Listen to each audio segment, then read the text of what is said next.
একটু কাজের জন্য। যাই হোক মোটামুটি পরে আপনাদের এগুলো দেখে নিচ্ছি। দোয়া করবেন আচ্ছা স্যার।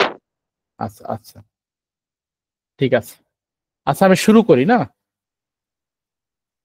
হ্যালো, জি শোনা স্যার, জি যাচ্ছে? শুরু করুন। জি হ্যাঁ, শুরু করুন স্যার। আচ্ছা, আমাদের মাহফুজ স্যার কি আছেন?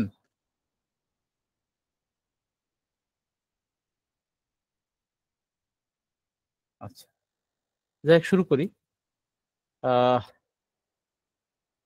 আগের ক্লাসে তো আমি যেটা বলেছিলাম যে এখানে একটু ঝামেলা হয় যে,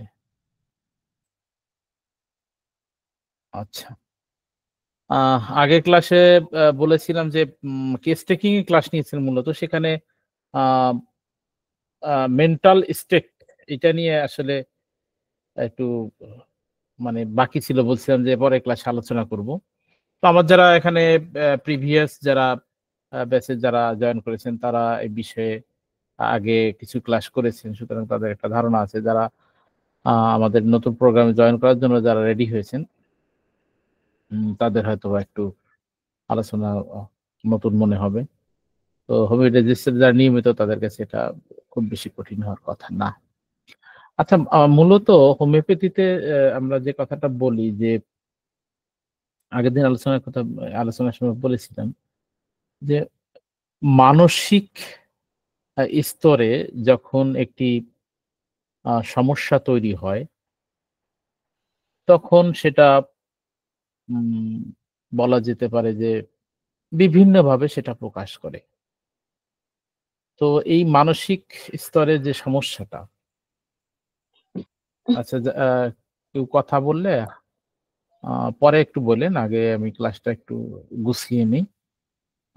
আপাতত মাইক্রোফোন গুলো একটু করে রাখেন, হ্যাঁ, চাপিয়ে রাখেন। তো এখানে যেটা বলবো যে আমরা জানতে চাচ্ছি যে মানসিক অবস্থা। তো রেপার্টরি খুললে বা আপনি ম্যাথমেটিকা খুললে কিন্তু আপনি মানসিক লক্ষণ পাবেন অনেকগুলো। তো এই মানসিক লক্ষণগুলো থেকে একটি মানসিক অবস্থা আমাদের আসলে বোঝার চেষ্টা করতে হবে যে রোগীটার আসলে মানসিক অবস্থাটা কোন লেভেলে আছে। কেন্ট এখানে এই মানসিক অবস্থা বোঝার জন্য মানুষের মানসিক অবস্থাটাকে উনি তিনটি ক্যাটাগরিতে ভাগ করে দেখিয়েছেন। এটা হায়ারার্কি বা মানে যদি বলি যে এটা যদি সাজানো হয় তাহলে সবার উচ্চ জায়গায় বা উচ্চ স্তরে কি থাকে, এই মেন্টাল স্টেটটাকে যদি আমরা বলি, বা আমরা যদি মনকে একটি অর্গান হিসেবে চিন্তা করি, তাহলে আমরা সবচেয়ে উঁচু জায়গায় থাকবে কোনটা? সেই উঁচু জায়গায় কেন্ট বলেছেন যে মানুষের সবচেয়ে উঁচু জায়গা হচ্ছে তার উইল, ইচ্ছা শক্তি। যখন একজন মানুষ সুস্থ থাকে তখন তার ভিতরে সমস্ত ইচ্ছাগুলো খুব পজিটিভলি তৈরি হয়, খুব ভালো ইচ্ছা তৈরি হয়। দেখবেন যে একজন খারাপ মানুষ সে সব সময় তার যে ইচ্ছাটা তৈরি হয় তার ভিতরে, সেটা সমাজের কোনো কাজে আসে না, এমনকি তার নিজেরও কোনো কাজে আসে না। যদি উদাহরণ দেওয়া হয় যে যারা এই ডাকাত, যারা খুনি, এদের ভিতরেও ইচ্ছা আছে, কিন্তু সেই ইচ্ছাটা কি ইচ্ছা? সেই ইচ্ছাটা হলো অন্যকে ক্ষতিগ্রস্ত করা, অন্যকে খুন করে ফেলা। এই জায়গায় ইচ্ছার আরো যদি খারাপ অবস্থায় চলে যায় তখন মনে হয় যে আমি নিজেকেই মানে শেষ করে দিই। অনেক মানুষ আছে না যে আত্মহত্যা করেছে, এটাকে বলা হয় সুইসাইডাল ডিসপোজিশন। তাহলে এইটা হলো একেবারেই মানে মানসিক অস্তিত্বের লেভেল এবং তার হায়ারার্কির ক্ষেত্রে সবচেয়ে উপরের দিকে। অর্থাৎ এই লেভেলে আসা মানে হচ্ছে যে তিনি আসলে পৃথিবীতে বেঁচে আছেন ঠিকই, কিন্তু উনার অস্তিত্ব আসলে একেবারে পৃথিবীতে শুধু ফিজিক্যালি, উনার আসলে মানুষ হিসেবে তার কোনো অস্তিত্ব নাই। হিউম্যান বিইং হিসেবে তার অস্তিত্ব নাই। উনি একটা ফিজিক্যাল একটা স্ট্রাকচার নিয়ে মূলত পৃথিবীতে বসবাস করছেন। তো কেন্ট বলেছেন যে যখন আমরা রোগীর মধ্যে এই লক্ষণটা পাবো যে তার এই ইচ্ছা শক্তির ক্ষেত্রে কোনো ধরনের সমস্যা হয়েছে, সেইটাকে আমরা কেস টেকিং এর ক্ষেত্রে খুব ভালো করে বোঝার চেষ্টা করব এবং এই সিমটমটাকে কভার করে সেই ওষুধটাকে আমরা প্রায়োরিটি দিব।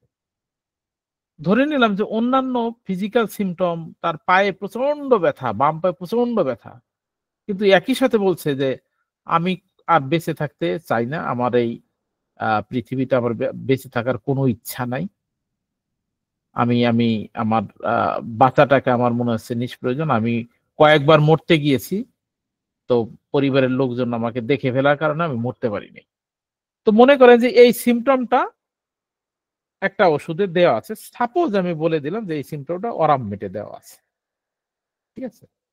কিন্তু এই লোকটা অরামমেটে, এই ওষুধটা ফার্স্ট গ্রেডে দেওয়া আছে যে অরামমেটে রুগী মরে যেতে চায়, কিন্তু রুগী আসতে মনে করেন যে তার পায়ে ব্যথা নিয়ে আসছে।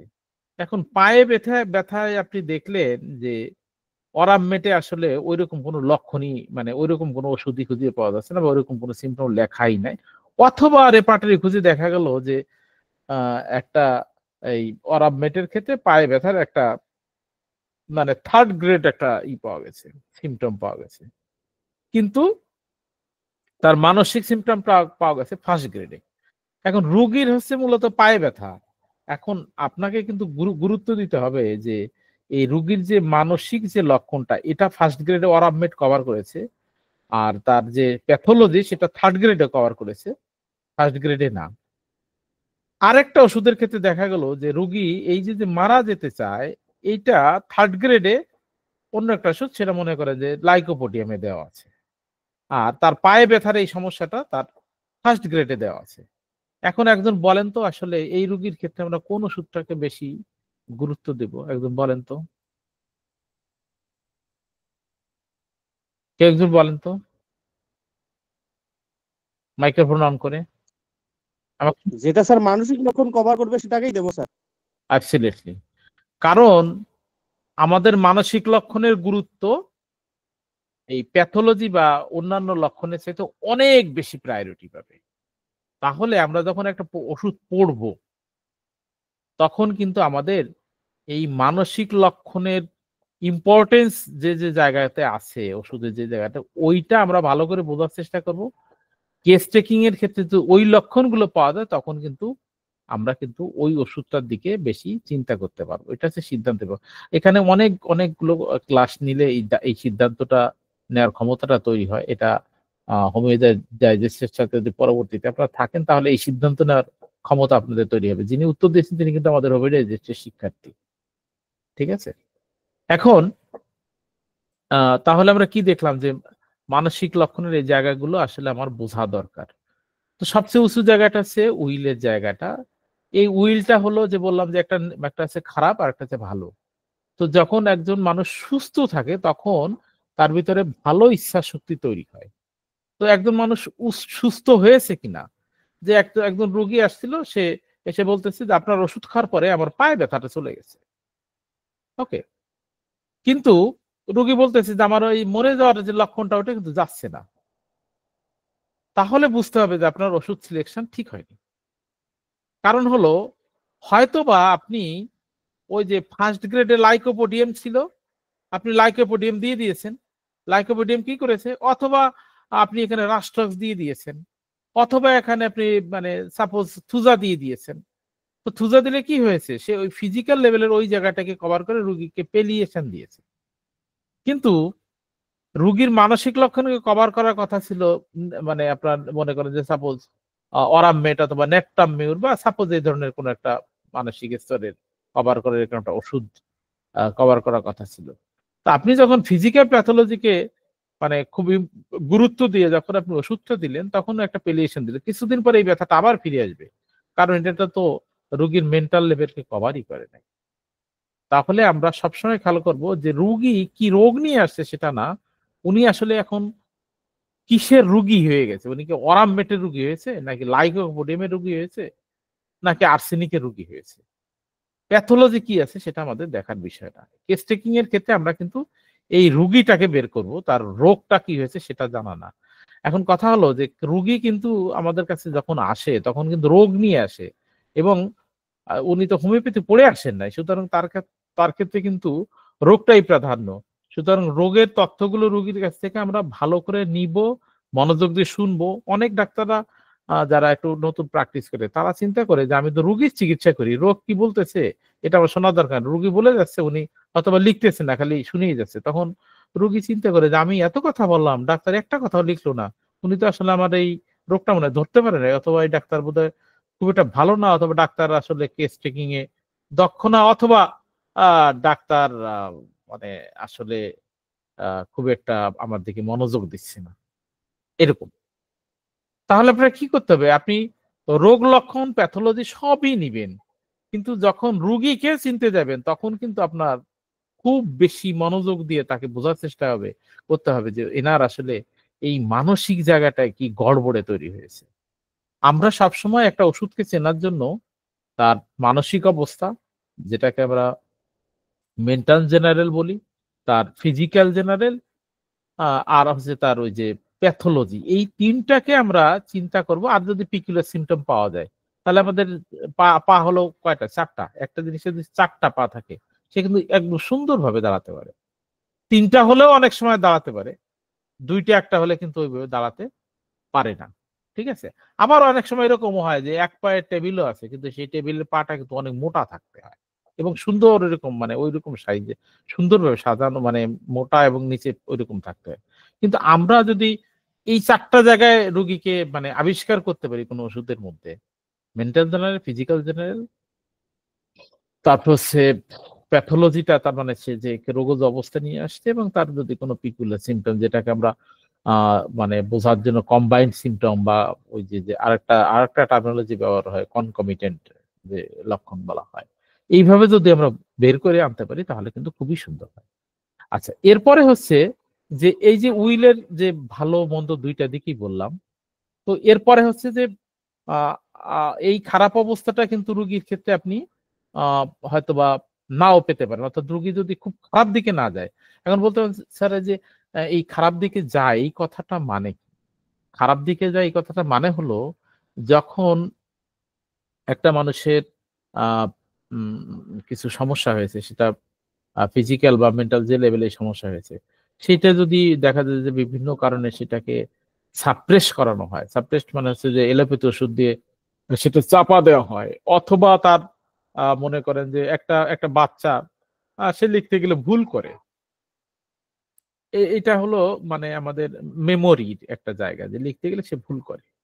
মেমোরিতে যখন গড়বড়ে হয় তখন এটা হয়। এইটা মানসিক যে কেন্টের যে তিনটা ধাপ, উইল, আন্ডারস্ট্যান্ডিং এবং মেমোরি। ওই যে উইল, আন্ডারস্ট্যান্ডিং, মেমোরি, এই মেমোরির কথাটা হচ্ছে যে এটা এটা হচ্ছে সবচেয়ে মানে মানসিক লেভেলে সবচেয়ে নিচু অবস্থা, অর্থাৎ এটা খুব একটা ঝামেলা না। একটা বাচ্চা লিখতে গিয়ে সে বারবার ভুল করতেছে, অথবা আমার আপনার মনে করেন যে কোনো ভুল হচ্ছে। এখন এই জিনিসটা আমি চাকরি করি যে অফিসে, আমি একটা মানে আমার বস একটা কাজ দিয়েছে, আমি সেটা আহ, লিখে নিয়ে গেছি, কাগজে লিখে নিয়ে গেছি। এখন বানান ভুল দেখে আমি খুব চেষ্টা করেছি ভালো করে করার, কিন্তু অবস্থিত মানে আকার রশ্মিকার এটা ভুল হয়ে গেছে। এখন আমার বস আমাকে প্রতিদিন এটার জন্য আমাকে ধমকায়। এখন এই যে বস যে আমাকে ধমকাইছে, এর ফলে আমার কিন্তু এর দ্বিতীয় যে লেভেলটা মানে করবে, মানে ডেভেলপ করবে, তখন আমার একটা মানে আন্ডারস্ট্যান্ডিং এ একটা গড়বড়ে হবে। এই আন্ডারস্ট্যান্ডিং এ যখন গড়বড়ে হবে, যদি হোমিওপ্যাথি চিকিৎসা দ্বারা এটাকে ঠিক করা না হয়, তখন এটা একটা সময় কিন্তু উইলে যে রূপান্তর হবে। তখন মনে হবে যে এই বসরে আমি মানে ফাঁকা পাইলে পরে মারবো, অথবা এই বসরে আমি অন্য কাউকে দিয়ে মারবো, যে প্রত্যেকদিন আমার ধমকায়। ঠিক আছে? তাহলে কি হলো, একটা মানুষের একটা মানুষের কিন্তু আহ ছোটখাটো ভুল হচ্ছিল, সে ভুলে যাচ্ছিল, মানে কাজ করতে গিয়ে মানে কাজটা বস একটা জিনিস আনতে বলছে, সে আনতে গিয়ে ভুলে গেছে। তার ইচ্ছে ছিল না যে সে ভুলে যাবে, কিন্তু কোনো কারণে বাজারে 5টা জিনিস আনতে বলছে, 4টা জিনিস নিয়ে আসছে, একটা জিনিস সে আনে নাই। এটার কারণে সে প্রতিদিন এরকম দুই ছোটখাটো ভুল হয়, তাকে ধমকায়, তার ভিতরে একটা ডিপ্রেশন তৈরি হবে। এই ডিপ্রেশন তৈরি হওয়াটা মানে এই যে তার আন্ডারস্ট্যান্ডিং এর ভিতরে একটা ঝামেলা তৈরি হয়, স্যাডনেস তৈরি হয়। তাহলে আমরা কি দেখতেছি যে আমাদের যে মানসিক যে অবস্থাগুলো তৈরি হয়, এটা কিন্তু প্রথমে আমার মেমোরিতে একটা সমস্যা তৈরি হয়, তারপরে হচ্ছে আমরা আন্ডারস্ট্যান্ডিং একটা সমস্যা তৈরি হয়। এরপরে হচ্ছে আমার উইলে গিয়ে অবস্থাটা তৈরি হয়। তাহলে আমরা যখন একটা রোগীকে দেখব, এখন ডাক্তার বেশিরভাগ ডাক্তাররা বা আপনারা যারা নতুন যারা আছেন তারা বলেন কি স্যার ম্যাথমেটিকে যেভাবে সুন্দর করে লেখা, রুগী তো আসলে ওই লেভেলে ওইভাবে পাওয়া যায় না। এটার কথাটা হলো যে রুগীকে কিন্তু আপনি আহ মানসিক স্তরের যে কোনো একটা স্তরে পেতে পারেন, অথবা শুধু প্যাথোলজি দিয়েও পেতে পারেন। মনে করেন যে আপনি ব্রাউনিয়ার একটা রুগী পেয়েছেন জ্বরে, সেখানে আপনি শুধু প্যাথোলজিতে পাবেন, ঠিক আছে? অথবা এটা যদি একটু মানে একটি ক্রনিক অবস্থার দিকে চলে যায়, মনে করেন যে এলোপ্যাথি, একটা ব্রাউনিয়ার একটা সুন্দর রোগী ছিল, তাকে এলোপ্যাথি চিকিৎসা দিয়ে সারানো হয়েছে, তাহলে হয়তোবা তার ওই আহ, মানে এই যে মানসিক স্তরে যে নিচের স্তরটা, সেই নিচের স্তরে যে সিমটম গুলো আছে সেটা আপনি পাবেন। তো আলটিমেটলি আপনাকে দিয়ে চিকিৎসা না করিয়ে আবার যদি এলোপ্যাথি চিকিৎসা তৈরি হয়, তাহলে হয়তো আপনি আন্ডারস্ট্যান্ডিং এর স্তরটা ধীরে ধীরে তার ভিতরে লক্ষ্য করবেন। অর্থাৎ আমরা যখন রোগীর প্যাথোলজিটা দেখি, এই প্যাথোলজি যদি সাপ্রেসড ঘটানো হয়, উপশম ঘটানো হয় বা ঠিক মতো চিকিৎসা না হয়, তখন কিন্তু এই মেন্টাল লেভেল গুলো ধীরে ধীরে ধীরে ধীরে অনেক বেশি ডেভেলপ হতে থাকে। আবার এমনও হয় যে মানসিক স্তরকে যখন অনেক দিন ধরে সাপ্রেসড ঘটানো হয়, তখন ওই আহ, মানসিক লেভেলের এই জায়গাটা যখন আর কোনো মানে মানে ডেভেলপ করার জায়গা থাকে না, তখন কিন্তু আবার প্যাথোলজিতে আরো বেশি অ্যাগ্রাভেশন হয়, যেটা ক্যান্সারের ক্ষেত্রে হয়ে থাকে।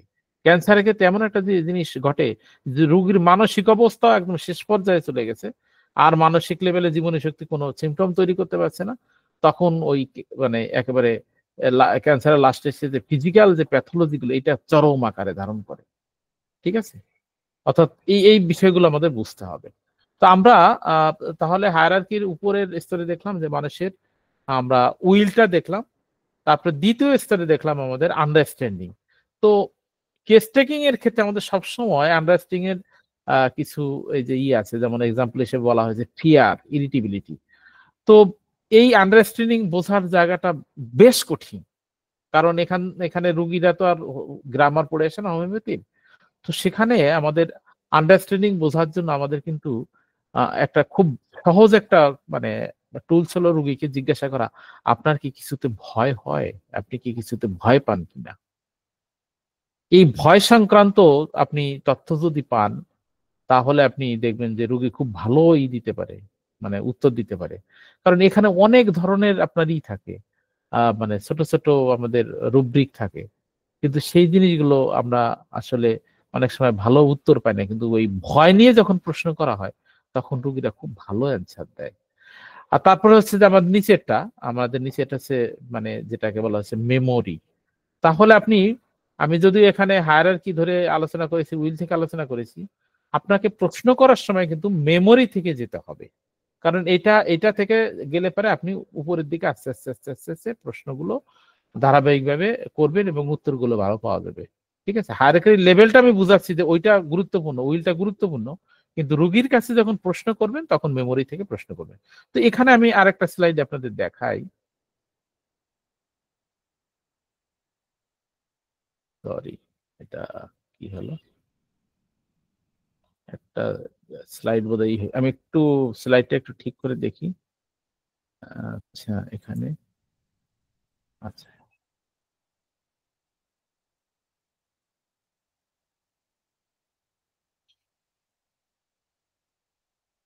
আচ্ছা, আপনারা কি দেখতে পাচ্ছেন মেন্টাল জেনারেল এরকম লেখা আছে, দেখা যায়? একজন বলেন তো। এটা দেখা যায়। আচ্ছা, তো আমরা একটু নিচের দিক থেকে দেখি, তাহলে সুবিধা হবে। হ্যাঁ, যে আমরা যখন রোগীর মধ্যে এই মেন্টাল মানে স্টেটের প্রশ্ন করব, তখন আমরা রোগীর ক্ষেত্রে কিন্তু মেমোরির ক্ষেত্রে এই ধরনের কিছু সিমটম পাবো, যেমন absent minded, forgetful, mistake in writing, speech, মানে কথা বলতে গিয়ে ভুল হয়, একটা বলতে গিয়ে আরেকটা বলে ফেলে, ডিসঅর্ডার অফ স্পিচ, এই ধরনের আমরা কিন্তু প্রভিশন পাবো মেমোরির ক্ষেত্রে। একইভাবে আমরা আন্ডারস্ট্যান্ডিং এর ক্ষেত্রে হ্যালোসিয়েশন, ইলুশন, অ্যাবজর্ব, কনফিউশন, এই ওয়ার্ডগুলো নিয়ে পরবর্তীতে আপনাদের সাথে আলোচনা করবো। আমার যেহেতু রেপার্টরি নিয়ে একটু আলোচনা করার ইচ্ছা আছে, আজকে একটা অংশ আলোচনা করে রাখবো, ঠিক আছে? যদি আপনার রেগুলার স্টুডেন্ট হয় তখন এগুলো নিয়ে আরো যে what is the basic difference between illusion, delusion, hallucination, এগুলো নিয়ে আলোচনা করব। জাস্ট এই অড গুলো জাস্ট একটু দেখিয়ে দিচ্ছি, যেহেতু আপনাদের মানে ক্লাস একটা ইন্ট্রোডাকশন মূলক ক্লাস, তো তাই আর কি। ডালনেস, কম্প্রিহেনশন, এই জিনিসগুলো আর কি। এক্সারশন, উইলের মধ্যে কি আছে? অ্যাঙ্গার আছে, ইরিটেবিলিটি আছে, লাভ আছে, হেটস আছে। হ্যাঁ, একটা বিকৃত স্টাইলের লাভ। মনে করেন আছে যে একটা মানে 18 বছরের মেয়ে, সে খুব মানে বেশি বয়সে 60 বছরের একজন মানুষকে এত ভালোবাসে, এই যে একটা বিশ্রী অবস্থা, এটা তো তার আসলে মানে উইলের একটা বিকৃতি ঘটেছে। কি আর মনে করেন যে আহ আহ, রাস্তা দিয়ে হেঁটে যাচ্ছে, অকারণেই কিন্তু সে পিছনের দিকে বারবার তাকাচ্ছে, মনে হচ্ছে যে কেউ তাকে ফলো করছে। এই যে বিষয়গুলো। তারপরে গ্রিপ, কিছু মানুষ আছে না, মানে অল্প স্বল্প সুখ পেলে মারাত্মক ভাবে ভেঙে পড়ে, এই বিষয়গুলো। তাহলে আমরা এই জিনিসগুলো খুব ভালো করে জানার জন্য আমাদের রেপার্টরি যে মাইন্ড চ্যাপ্টারটা আছে, এই চ্যাপ্টারটাকে আমরা একটু ভালো করে পড়বো। তো এটাকে কিভাবে বিবেচনা করতে হবে সেটা নিয়ে আসলে মূলত আপনাদের সাথে একটু কথা বললাম। তো মানসিক অবস্থা জানার জন্য আমরা কিন্তু 3টা স্তরে প্রশ্ন করে বোঝার চেষ্টা করব। প্রথমে আমরা মেমোরি থেকে শুরু করব, তারপরে আন্ডারস্ট্যান্ড থেকে শুরু করব, আর তারপরে আমরা উইল থেকে শুরু করব। আচ্ছা, আমি একটু প্রশ্ন নিয়ে নিই। আপনাদের বোধহয় একটা দাবি ছিল গত ক্লাসে যে স্যার একটু প্রশ্ন করার সুযোগ দেবেন কিনা। একটু প্রশ্ন নিই, আপনাদের কোনো প্রশ্ন আছে কিনা?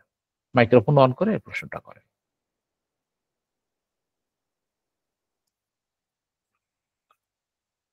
কারো কোনো প্রশ্ন আছে কিনা? হ্যাঁ, প্রশ্ন তো থাকতেই পারে, অনেকেই নতুন আছেন, একটু প্রশ্ন করেন। আপনারা কি শুনতে পারছেন? আমি জানি না কি সমস্যা হচ্ছে। হ্যালো, জি স্যার, শুনতে পাচ্ছি আমরা। আর হলো আচ্ছা, শুনতে পারলে প্রশ্ন ছিল কিনা আমি জানি না, প্রশ্ন থাকতেই পারে, বুঝতেছেন স্যার, কিনা এটা। হুম, জি স্যার, রোগীকে কোশ্চেন করার সময় আমরা প্রথমে কোনটা ফলো করব, উইল নাকি এই যে? আচ্ছা, এটার বোধহয় আমি উত্তর দিয়েছি, একদম কি বলে দিবেন?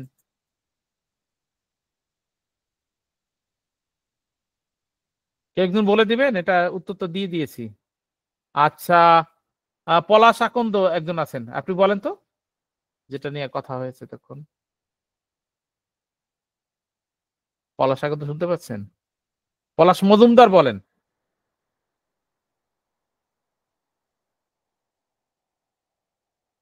আচ্ছা, বুঝলাম না আমার কথা কি শুনতে পাচ্ছে কিনা। এই সাইফুর রহমান বলেন। জি স্যার, হ্যালো, প্রশ্নটা কি একবার স্যার? প্রশ্নটা হলো যে উনি যেটা বলছে যে আমরা রুগীকে মানে হ্যাঁ কোনটা থেকে আগে প্রশ্ন করব, উইল না আন্ডারস্ট্যান্ডিং নাকি মেমোরি, কোনটা থেকে প্রশ্ন করার স্যার, জন্য? মেমোরি থেকে প্রথম থেকে স্যার, ধীরে ধীরে যাবো মেমোরি থেকেই। আচ্ছা, এখানে একটা গুরুত্বপূর্ণ কথা হলো যে রুগী যদি তার রোগ বর্ণনায় সে আগেই বলে রাখে এগুলো, তাহলে তো বলে নোট করে দিলই। নিই। কিন্তু আপনি যদি আপনার জায়গা থেকে প্রশ্ন করেন তখন আপনি মেমোরি থেকে শুরু করেন, ঠিক আছে? কারণ হলো যে অনেক অনেক রুগী আছে যে নিজেই বলবে যে আমার কিন্তু বেঁচে থাকার ইচ্ছা নাই, আর আমার এমন রাগ হয়েছে যে আমার মার উপর এত রাগ হয়েছে, মারে পাইলে মানে মারি, সে নিজেই বলে দিবে। তো সুতরাং এরকম। আবার কিছু মানুষ বলবে যে আমার না রিসেন্টলি মানে প্রচন্ড পরিমাণে এই যে মদ গাঁজা খাওয়ার ইচ্ছা হয়েছে, এটা আমার আগে ছিল না, এটা যে কেন হয়েছে নিজেও জানি না, ঠিক আছে? এটা সে রোগী বলে দিতে পারে। কিন্তু আপনি যেটা বলবেন প্রথমে মেমোরি থেকে মানুষ না খুব সহজে উত্তর দেয়, তার মেমোরিতে কি সমস্যা আছে এটা খুব সহজ, মানে এই প্রশ্নটায় কোনো ঝুঁকি নাই, এই জন্য উত্তরটা সহজে দেয়, এই জন্য এটা আগে করতে বলছি। আন্ডারস্ট্যান্ডিং এ কি সমস্যা হয়েছে এটা রুগী নিজেও অনেক সময় বুঝতেই পারে না, এই জন্য উত্তরটাও দিতে গিয়ে মানে আউলে ঝাউলে উত্তর দেয়, এই জন্য এটাকে দ্বিতীয় স্তরে রাখতে বলছি। তবে আন্ডারস্ট্যান্ডিং এর এই জায়গাটায় আমাদের বোঝার জন্য আমাদের কিন্তু কিছু টার্মিনোলজি, যে এই যে ইলিউশন, ডিলিউশন, হ্যালোসিয়েশন, এটা একটু জটিল বিষয়, এটা আমি আজকের আলোচনা করতে চাচ্ছি না। আর উইলের জায়গাটা কিন্তু আপনি মানে ফিয়ার দিয়ে শুরু করবেন এবং রাগ ইত্যাদি স্যাডনেস এগুলো নিয়ে পরে আপনি শেষ করবেন। আহ আপনি কি ক্লিয়ার কিনা যিনি প্রশ্ন করেছিলেন? জি স্যার, ক্লিয়ার। আচ্ছা, আচ্ছা, তাহলে আমরা মানসিক অবস্থাটা জানলাম, এবং আগের যে এই আলোচনাটা ছিল তার প্রেক্ষিতে আমরা কিন্তু রুগীর একটা চিত্র তৈরি করে ফেললাম। যে রুগীর একদম প্রথম থেকে আমরা যে জায়গাগুলো আলোচনা করেছি সবগুলো আমরা ফিজিক্যাল জেনারেল, মেন্টাল জেনারেল, তার প্যাথোলজি সবকিছু জানার পরে এবার আমি যে অ্যাপ্রোচের জায়গাটা ঠিক করব। অ্যাপ্রোচের জায়গাটা ঠিক করব হলো এই যে এখানে আমরা যারা রেগুলার স্টুডেন্ট তারা সায়েন্সের এই ক্লাসগুলো করবেন বা করেছেন, আর যারা আজকে আছেন তারা তো আসলে ভর্তি হলে করতে পারবেন। সেটা হলো যে আমি আসলে রুগীকে যে অবস্থায় আসছে তাকে কি আমি পেলিয়েশন দিতে চাচ্ছি, নাকি অর্গানোপ্যাথি মেডিসিন দিতে চাচ্ছি, নাকি তাকে আমি হোলিস্টিক অ্যাপ্রোচে চিকিৎসা করতে চাচ্ছি, এটা আমাদেরকে ঠিক করে নিতে হবে কেস টেকিং এর পরে।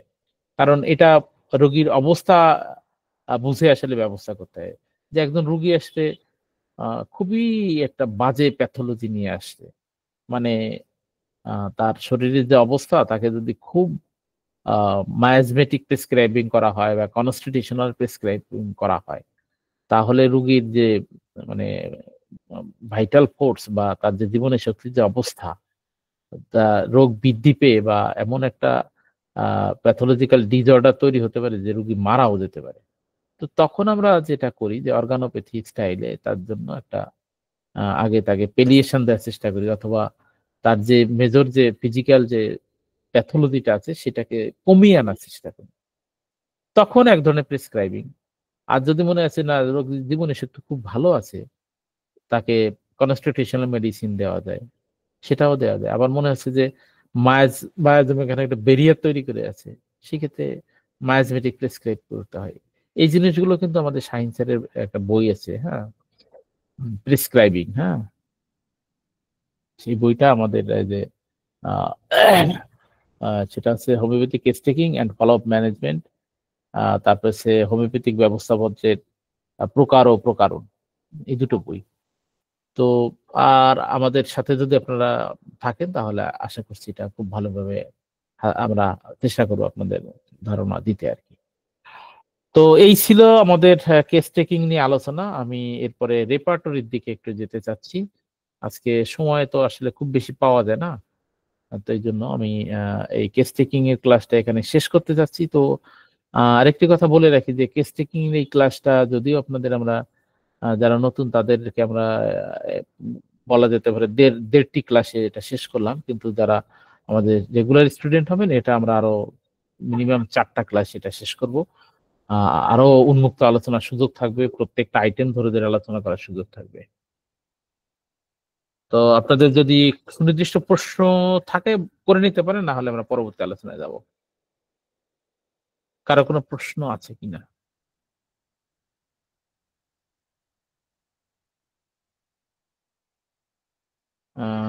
নেই। রফিকুল হায়দার, আপনাকে বোধহয় নতুন মনে হচ্ছে, আপনার কি কোনো প্রশ্ন ছিল? রফিকুল হায়দার এখানে। স্যার আমার একটা প্রশ্ন ছিল, হ্যাঁ, কোন রোগীর ভিতরে যদি মানসিক একাধিক সিমটম পাওয়া যায় তখন কোনটা আমরা ধরবো? হ্যাঁ, এটা তো খুব ভালো। একাধিক সিমটম মানে কি, যে মানসিক অবস্থাটা বোঝার জন্য আপনার সুবিধা হলো, আপনি সবগুলো লেখেন, লেখার পরে আপনি রেপার্টরি করেন, তারপরে আপনি ম্যাথমেটিকে দেখেন যে এই কোন সিমটম গুলো এই মানে সরি কোন মেডিসিনটা এই সিমটম গুলোকে কভার করে, আপনি সেটার দিকেই যাবেন। কভার করে মানে কোন ওষুধের এসেন্সটা এই রোগীকে করছে, মানে রোগীর রোগ লক্ষণকে প্রতিনিধিত্ব করছে, সেটার দিকে যাবেন। একটা লক্ষণ নিয়ে তো আসলে মেন্টাল স্টেট তৈরি হয় না। একটা মানুষের মধ্যে দেখবেন যে আপনি ভয় পাবেন, তার সাথে তার মানসিক মানে মেমোরিরও সমস্যা পাইবেন, তার সাথে হয়তো বা তার উইলের একটু একটু নিচের দিকে দেখবেন যে সে কাউকে ওরকম ভালোবাসা বোঝে না বা ভালোবাসতে চায় না, এরকম পাবেন। অর্থাৎ আপনি মেমোরির ক্ষেত্রে খুব শক্ত একটা পাইলেন, লক্ষণ পাইলেন, হয়তোবা আপনার আন্ডারস্ট্যান্ডিং এর একটা লক্ষণ পাইলেন, সেটা একটু দুর্বল, উইলেটটা পাইলেন আরেকটু দুর্বল। তো আপনি যে ওষুধে দেখবেন যে এইগুলোকে অ্যাড্রেস করেছে, আপনি সেই ওষুধটাকে দিবেন। বুঝতে পারছেন? জি।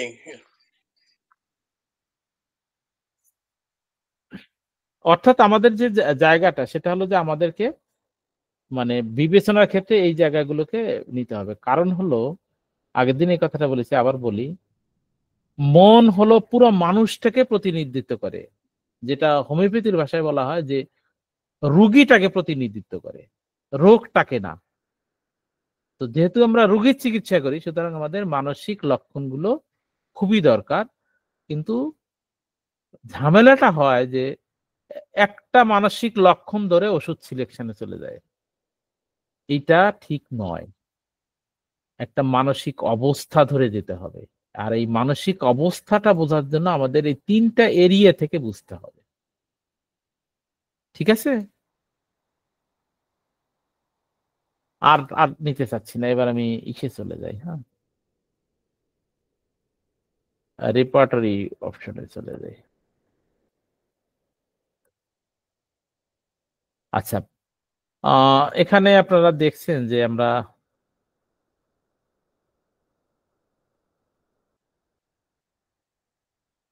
আচ্ছা, এবার কি সমস্যা আসলো? এখানে রেপার্টরিতে আমরা একটা জিনিস দেখি, সেটা হলো যে কেন্ট রেপার্টরি ধরেই আমরা আলোচনাটা করব। আমি 3টা রেপার্টরি নিয়ে কাজ করি, সেটা হচ্ছে কেন্ট, কমপ্লিট আর হচ্ছে মার্ফি। তো কারণটা হলো যে আমরা যে সফটওয়্যারটা ব্যবহার করব, সেই সফটওয়্যারে আসলে এই 3টা রেপার্টরির ধারাবাহিকতা একরকম, এই জন্য এই 3টা রেপার্টরি নিয়ে কথা বলবো। এর বাইরে আরো অনেক রেপার্টরি আছে, সেগুলো আসলে যেহেতু আমাদের সফটওয়্যারকে কভার করে না, আমরা ওই আলোচনাটা এখানে নিচ্ছি না। তো কেন্ট রেপার্টরিতে কিন্তু আমাদের মানে অ্যালফাবেটিক্যালি যে অ্যারেঞ্জমেন্ট সেইভাবে দেওয়া নেই। এটা বলা যেতে পারে উনি মানে ওনার মতো করে একটা অ্যারেঞ্জমেন্ট দিয়েছে, এটা অনেক আগে উনি তৈরি করেছেন। উনি যেভাবে সাজিয়েছেন সেইভাবে আমরা দেখি। মাইন্ডকে সবার উপরে রেখেছেন, যেটা আসলেই উপরে থাকে, এবং জেনারেলিটিসকে উনি নিচে রেখেছেন, যেটা দিয়ে আসলে সিদ্ধান্তে আসতে হয়। আমার খুব ভালো লাগছে যে এই শেষেরটা আর প্রথমটা, এই দুটো জিনিসই ভিতরে গুলোকে একদম মানে ধারণ করে রাখছে। ঠিক আছে? তো এখানে 37টি চ্যাপ্টার আছে, সেই 37টি চ্যাপ্টার ধরে মূলত রেপার্টরিটা সাজানো হয়েছে ইংরেজিতে। তো তো আমরা কেন্ট রেপার্টরি 37টি অধ্যায় যদি আমরা ভালোভাবে জানি, তাহলে আমাদের চিকিৎসার জন্য আমাদের একটি বড় একটি অস্ত্র আমাদের হাতে আসবে।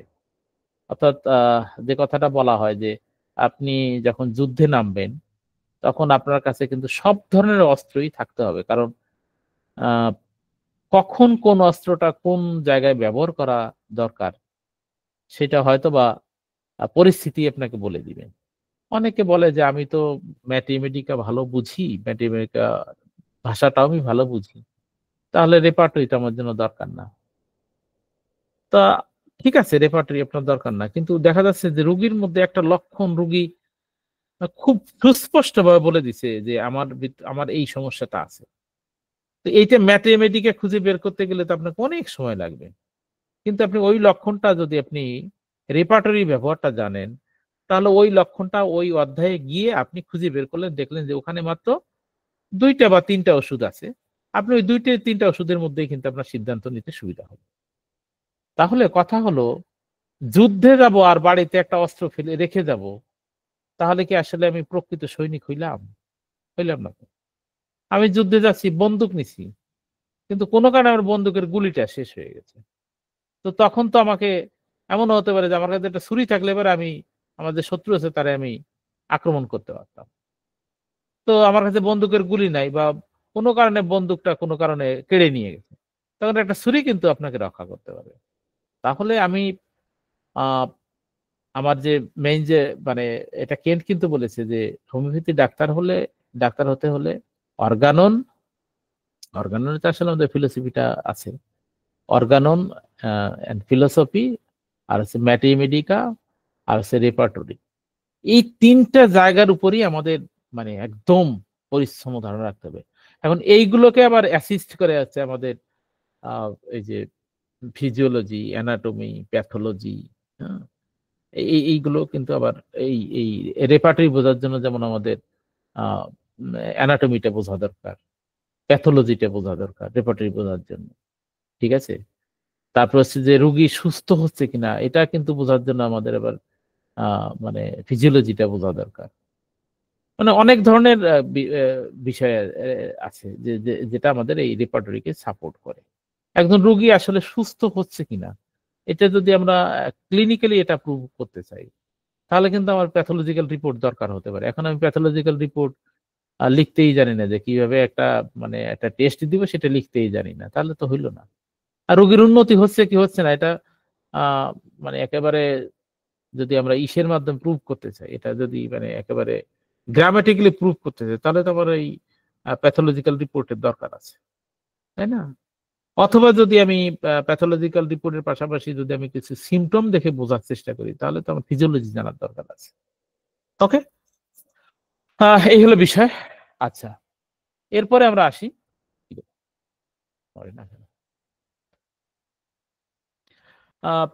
আমরা যখন রেপার্টরি খুলি তখন কিন্তু আমরা না এরকম একটা অবস্থা দেখি। যে অবস্থাটা হলো যে আমাদের একটা দেওয়া থাকে, একটা রুব্রিক দেওয়া থাকে, তার পাশে এরকম কিছু ওষুধের নাম দেওয়া থাকে। এই যে এখানে একটা রুব্রিক আছে, ফ্যাস্টিডিয়াস।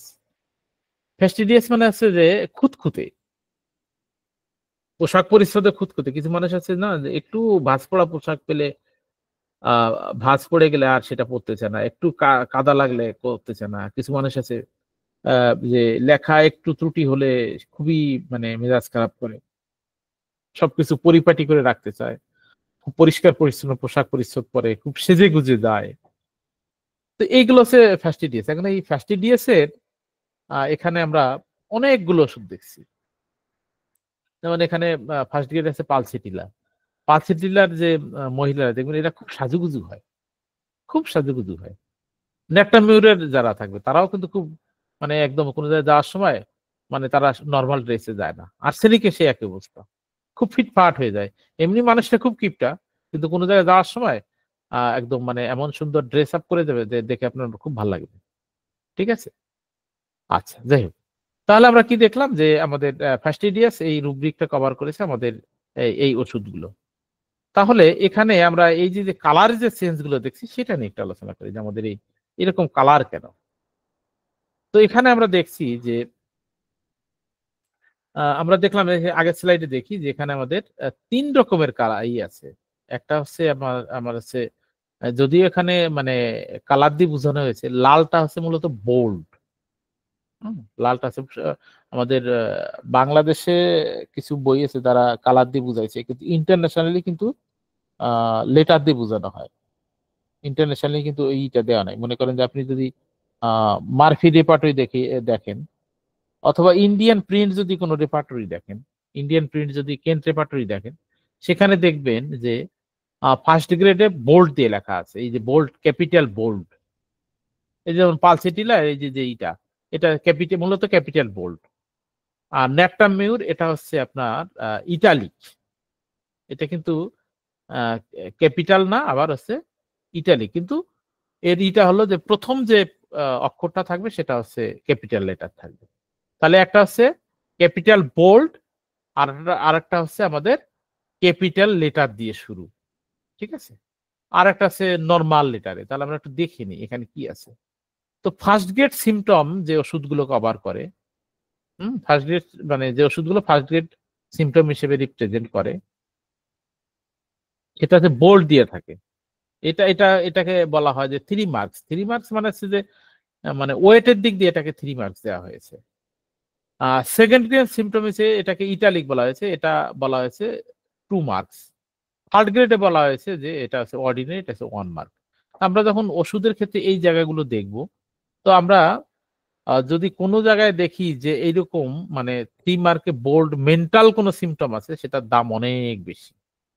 কিন্তু প্যাথোলজিক্যাল সিমটম, স্যার, হ্যাঁ স্যার বলেন। আপনার স্লাইড চেঞ্জ হয়নি, আগেরটাই আছে।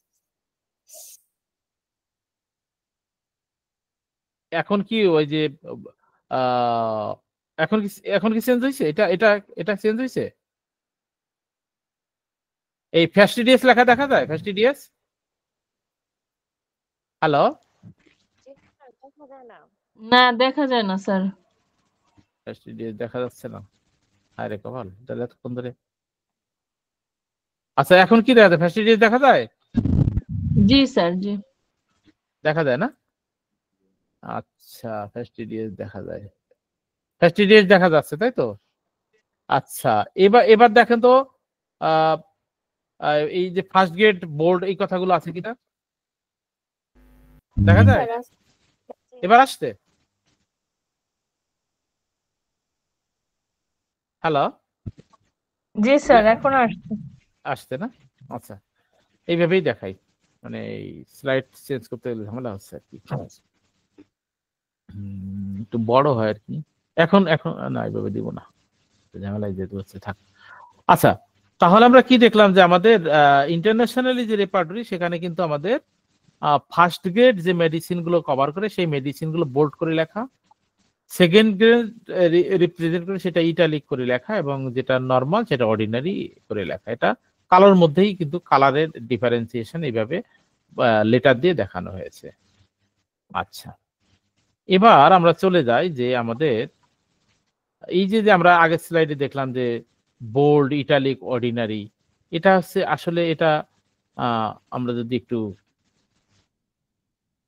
একই স্লাইড চেঞ্জ হয়েছে, criteria for condition of symptoms এটা দেখা যায়, দেখা যায়। দেখা যাচ্ছে না? ওকে, ঠিক আছে।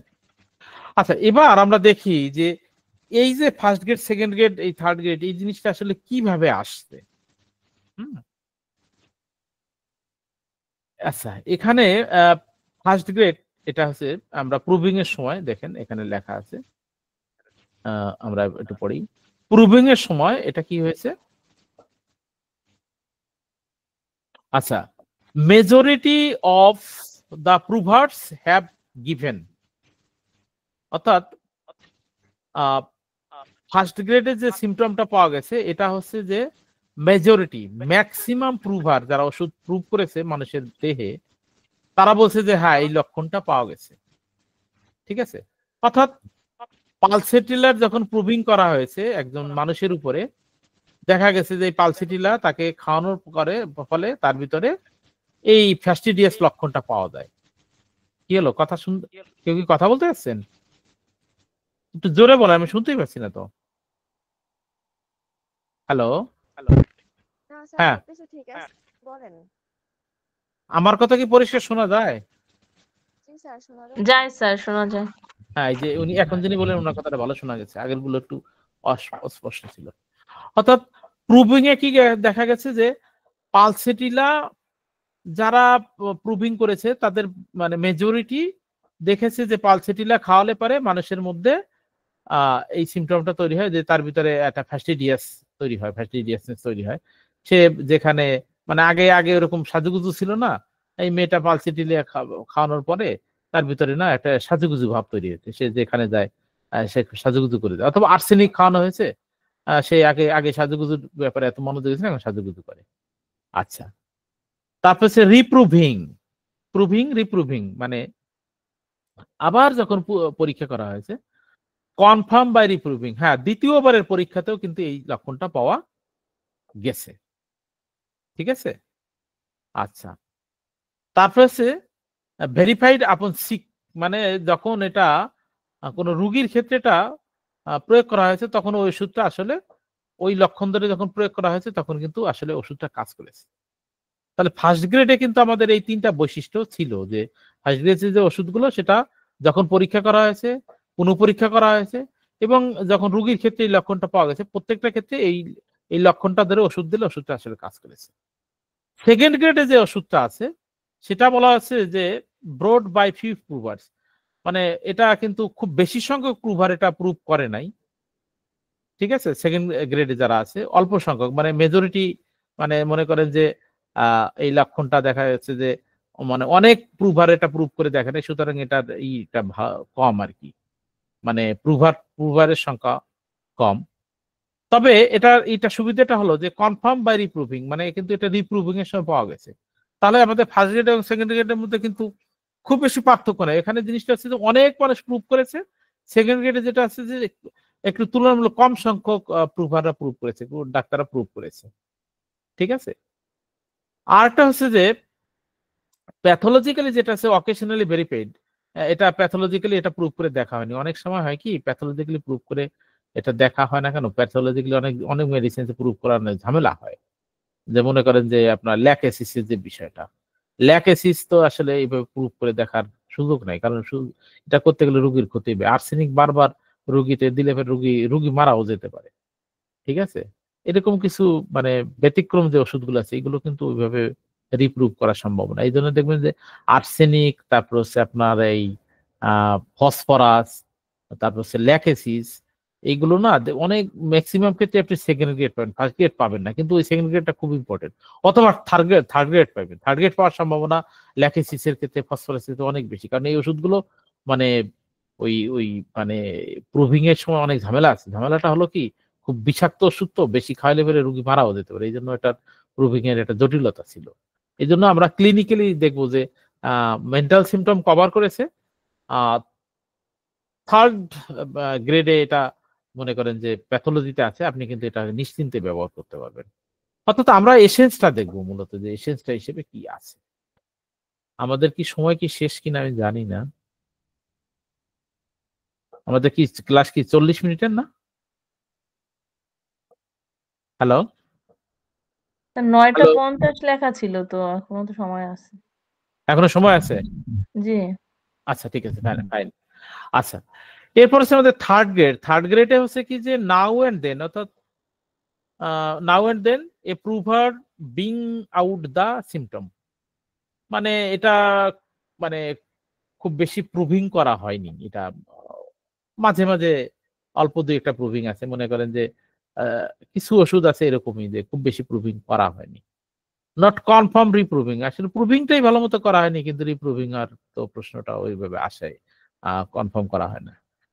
কিন্তু এখানে দেখেন তৃতীয় নম্বর থার্ড গ্রেডের নিচের দিকে যে কথাটা খুবই important, verified by curing sick folks, অর্থাৎ রুগীদের ক্ষেত্রে প্রয়োগ করে ভালো ফলাফল পাওয়া গেছে। তাহলে এটা কিন্তু খুবই মানে দামি একটা কথা।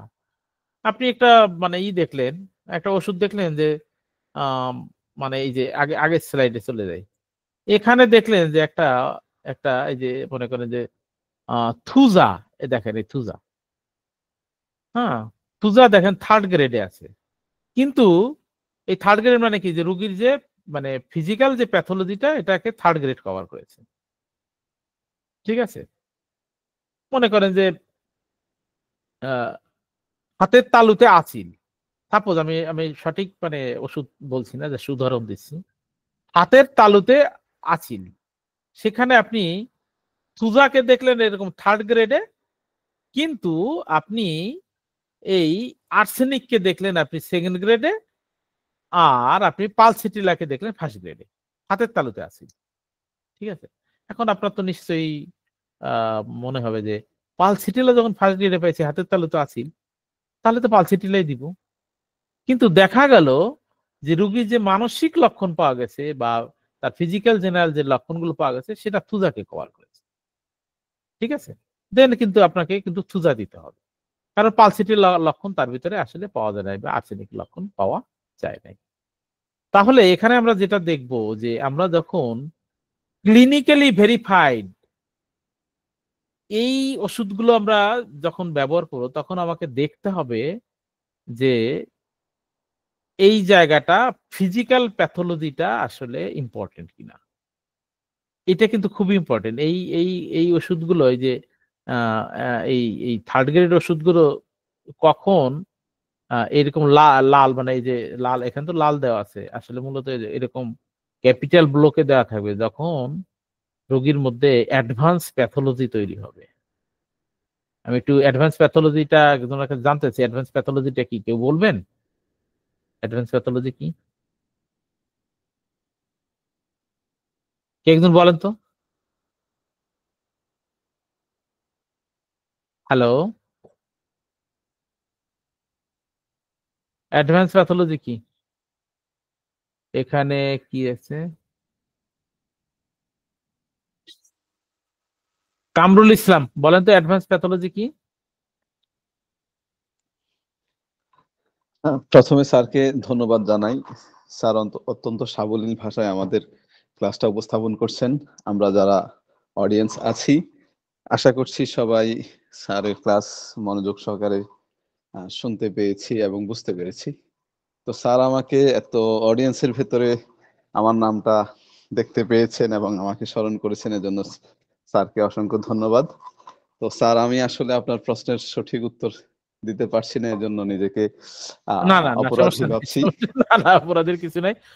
যেহেতু আপনি নতুন অ্যাটেন্ড করেছেন, এটা না কেউ কি বলতে পারেন কিনা, আমি একটু আসলে ফলো দিলাম কেন, আমি একা একা কথা বলছি তো, আপনাদের একটু ইন্টারেকশনের জন্য আসলে ফলো দিয়েছি, মেইনলি এটাই উদ্দেশ্য। উত্তর জি দিতে স্যার। পারবেন আমি আশা করছি না। আচ্ছা, কেউ কি জি। বলবেন না? আচ্ছা, আমি না বললে না পারলে বলে দিই। অ্যাডভান্স প্যাথোলজিটা হলো কি, যে মানে শারীরিক অবস্থার একটা জটিল অবস্থা, ঠিক আছে?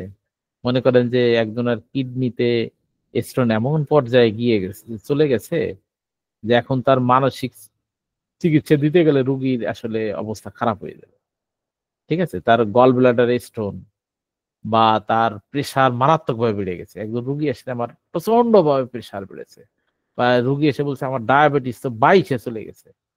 এখন এই 22-এ চলে গেছে মানে কি, শুধু ডায়াবেটিসের উপরে কাজ করে কিছু হোমিওপ্যাথি ওষুধ আছে, শুধু প্রেশারের উপরে কাজ করে এরকম কিছু হোমিওপ্যাথি ওষুধ আছে, ঠিক আছে? শুধু ওইটার উপরে কাজ করে, সেই ওষুধগুলোর নাম ফার্স্ট গ্রেডে দেওয়া আছে। হুম তো ফার্স্ট গ্রেডে দেওয়া আছে, তাহলে আপনার কিন্তু ওই ওষুধগুলো দিতে হবে যাতে শুধু ওই ডায়াবেটিসের উপরে, রোগীর উপরে কাজ করে, বা শুধু প্রেশারের উপরে কাজ করে। কিন্তু আপনি যদি এখন রোগীর ক্ষেত্রে তার মেমোরি কেমন, তার মনে করেন যে তার ওই আন্ডারস্ট্যান্ডিং কেমন, তার ঘুম কেমন, তার ঘাম কেমন, এইগুলো নিয়ে আপনি যদি ওষুধ দেন, মনে করেন যে আসলো থুজা, আপনি থুজা দিলে কিন্তু দেখা গেল যে ওই ওই রুগীর মানে ফিজিক্যাল মেন্টাল জেনারেল লেভেল এমন জায়গায় অ্যাকশন শুরু করছে, রুগী বাঁচানোই কষ্ট, তার ডায়াবেটিস মারাত্মকভাবে বেড়ে গেছে। অর্থাৎ এই যে যে খারাপ সিদ্ধান্ত, যে রুগীর প্যাথোলজিটা অ্যাডভান্স, রুগীর প্রেশার মারাত্মক, অথবা রুগী আসছে ডায়াবেটিস মারাত্মক নিয়ে, অথবা রুগী আসছে কিডনির সমস্যা নিয়ে, তাহলে শুধু কিডনির উপরে কাজ করে এরকম ফার্স্ট গ্রেডে যে যে মেডিসিনটা আছে, ওই ওষুধটা আপনি যদি শততমীকে দেন, তাহলে আপনি মনে করেন যে 30 বা তার নিচে, আর যদি আপনি ইসে 50 সহস্রতমীকে দেন, তাহলে আপনি আপনি ওই শততমিক বা 50 শততমিক যেটা দিবেন, সেটার ক্ষেত্রে আপনি কিন্তু একটু নিচের দিকে দেওয়ার চেষ্টা করবেন, অথবা ওই কাপিং করে দেওয়ার চেষ্টা করবেন, যাতে রুগীর ওই প্যাথোলজিটা ওই খারাপ অবস্থার দিকে না যায়। এইসব ক্ষেত্রে মানে রুগীর অ্যাডভান্স প্যাথোলজি মানে যে খুবই খারাপ অবস্থা নিয়ে যখন আসে, তখন কনস্টিটিউশনাল বা মায়াজমেটিক যে প্রেসক্রাইবিং আছে, এটা থেকে বেড়ে আসতে হবে, এটা করাই যাবে না।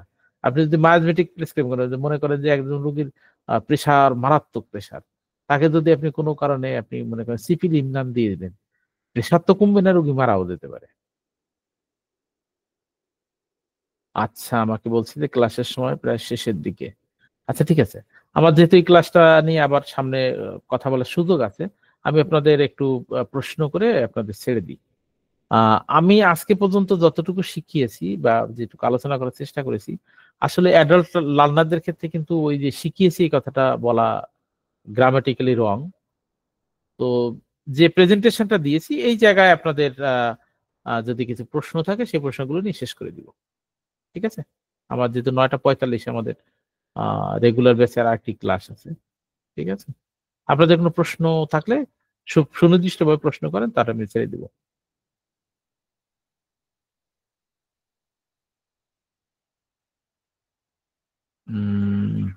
মনে হচ্ছে প্রশ্ন নাই। তাহলে আমার আরেকটি ক্লাস আছে, সেই ক্লাসে আপনাদের রেপার্টরি বাকি অংশটা আলোচনা করে ওভারঅল একটা সামারি দিয়ে দিব। আর একই সাথে বলে রাখি, যারা আমাদের সাথে আগামী 1 বছর চলবেন, তারা আশা করছি মানে আপনারা অনলাইন অফলাইন মোডে এটা শেখার সুযোগ পাবেন। আলটিমেটলি তাতে কি হবে, আপনাদের কিন্তু চিন্তার জায়গাটা বারবার রিভিশনে ফলে আপনাদের অনেক বেশি সুন্দর হবে। তো আমি আপনাদের সবাইকে রাতের বেলার শুভরাত্রি জানিয়ে আপনাদের শেষ করতে চাচ্ছি। আমাদের পরবর্তী রেগুলার বেসিস যেহেতু ক্লাস হবে, আমি সেখানে জয়েন করবো আর কি। তো সবাইকে শুভকামনা জানাই, শুভরাত্রি জানাই। ওকে জি ওকে, স্যার, থ্যাংক ইউ ভেরি আপনাকে মাচ। অনেক ধন্যবাদ, অনেক সুন্দর ক্লাস নেওয়ার জন্য।